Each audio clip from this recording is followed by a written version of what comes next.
Welcome to Card Sharp. I'm card mechanic Houston Curtis, and today we're going to have a little deck war between an expensive collectible luxury deck of playing cards made by the Legends Playing Card Company, the Legends 202's Egyptian Edition, versus the average raggedy old deck of cards you might find laying around the house or in a shelf on your garage. In this case, a deck of Aviators, one of the less expensive decks printed by the trusted United States Playing Card Company. Before we dive in, if you enjoy videos like this, please show your support and hit the subscribe button, the like button, and ding the bell so you never miss a video from here on out. Thanks so much. Now let's get into it. Today we're comparing the expensive, ultra-sleek Legends Playing Card Egyptian Edition deck to the regular old Aviator deck by the United States Playing Card Company. We're going to put both brands to the test, judging each on four main criteria: value, design, handling, and durability. Let's start by taking a look at the price for each deck. There are three colors in the Legends Egyptian Edition, and to own all three will run you $28.95 on eBay. By comparison, the Aviators, which come in red or blue, can be bought by the dozen, an entire brick costing you only $22.84 with free shipping, as seen here on Amazon. Now let's take a look at the design for the Legends 202 Egyptian decks. Legends 202s transport you back to Egypt in the time of the first recorded magic trick in 2500 BC. With a papyrus tuck case accented by high gloss, raised 3D foil, and embossing accents, the 202s would be right at home in Tutankhamun's royal chambers. Yes, my name is Tarbash, the Egyptian magician. I do magic act. The Egyptian 202s come in three colors: gold and black for the sun and land, silver and blue for the moon and heavens, and red on white for the double crown encompassing Upper and Lower Egypt. There are only 3,202 decks printed per color of the Legends 202 Egyptian Edition. The Egyptian Legends were designed by the supremely talented Mark Stutzman, who's the artist responsible for many of the David Blaine decks and all of his posters, as well as the Whispering Imps and Conjuring Arts Ask Alexander deck. The back design is elegant, and the Egyptian motif lends itself to a number of presentational possibilities, as well as incorporating some clever systems that may subtly assist the magician in some of his endeavors. Plus, Stutzman has left several secrets hidden in the deck, including a very subtle one-way marking system. The box features a die-cut centerpiece that showcases a little bit of the back design, gold foil inside and out, and 3D embossing. Used cleverly, the foil and or the die cut could provide some opportunities for glimpsing cards. All in all, a beautiful color and highly collectible set of decks that look fit for a pharaoh.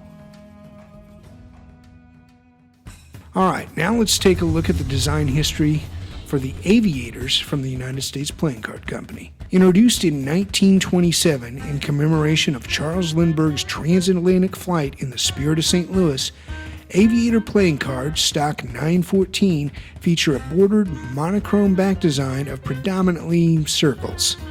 Until the late 1980s, the Aviator Ace of Spades and the Joker carried no specific branding, so Aviator cards were often used as a generic card for limited run promotional advertising decks or to fill in boxes for retired brands.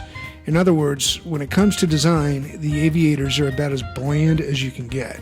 Moving on to what we card mechanics see as the most important point of comparison for any deck: the way it handles.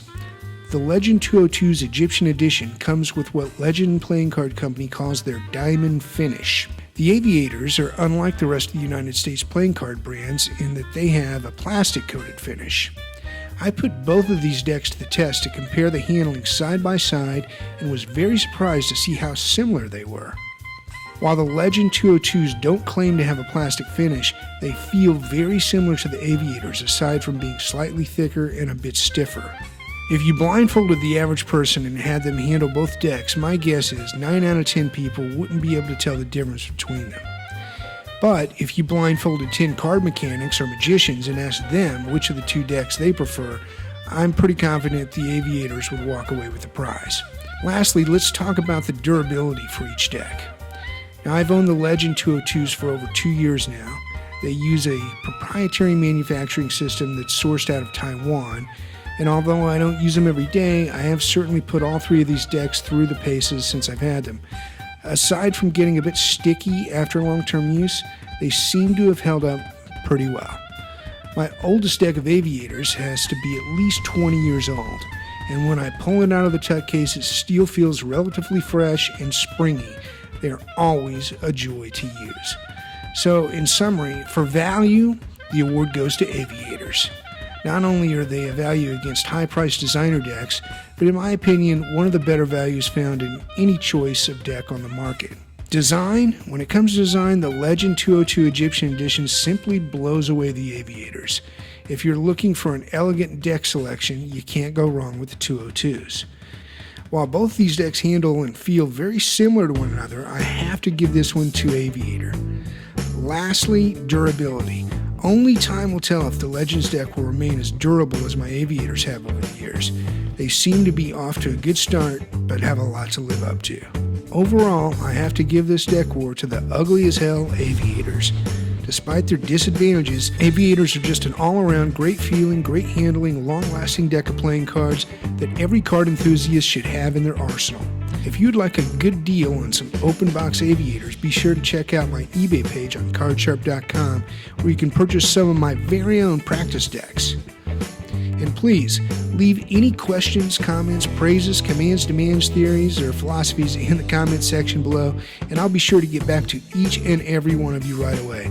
Thanks so much for watching. Stay sharp, stay card sharp.